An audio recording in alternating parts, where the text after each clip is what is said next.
तर राष्ट्रवादीच्या शरद पवार गटाचे आमदार रोहित पवार यांची आज पुन्हा ईडी चौकशी सुरू आहे। तर शरद पवार गटाकडून चौकशी विरोधात ईडी कार्यालयाबाहेर घोषणाबाजी करण्यात आली आहे।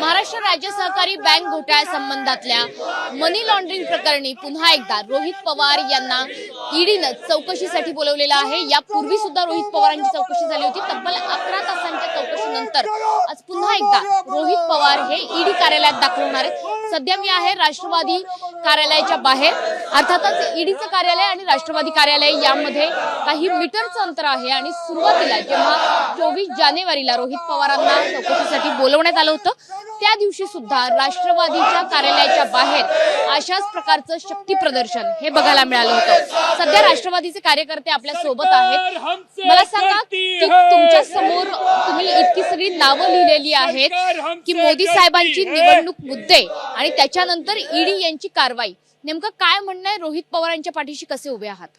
जो रोहितदादांनी आवाज उठवला, संघर्ष यात्रा काढली आणि त्यातनं ते कुठेतरी सरकार घाबरलं आणि या घाबरण्याच्या भीतीपोटी कुठेतरी बदनामी करण्यासाठी रोहितदादांवर ईडीची कारवाई केली। तुम्हाला आम्ही या मीडियाच्या माध्यमातून उत्तर विचारतो की याच्या आधी तुम्ही ज्या कारवाई केल्या त्यांचं काय झालं, त्याच्यानंतर रोहितदादांना विचारा की तुम्ही काय केलं आहे।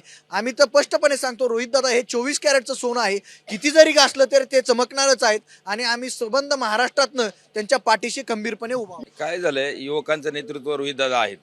या ठिकाणी तसं पाहिलं तर भाजपाच्या मांडीला मांडी लावून रोहितदादा जाऊन बसलेले आहेत।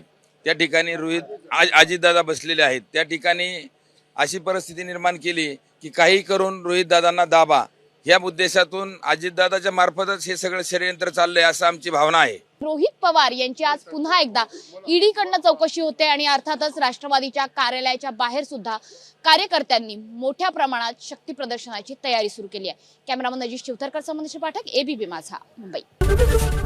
एबीपी माझा, उघडा डोळे बघा नीट।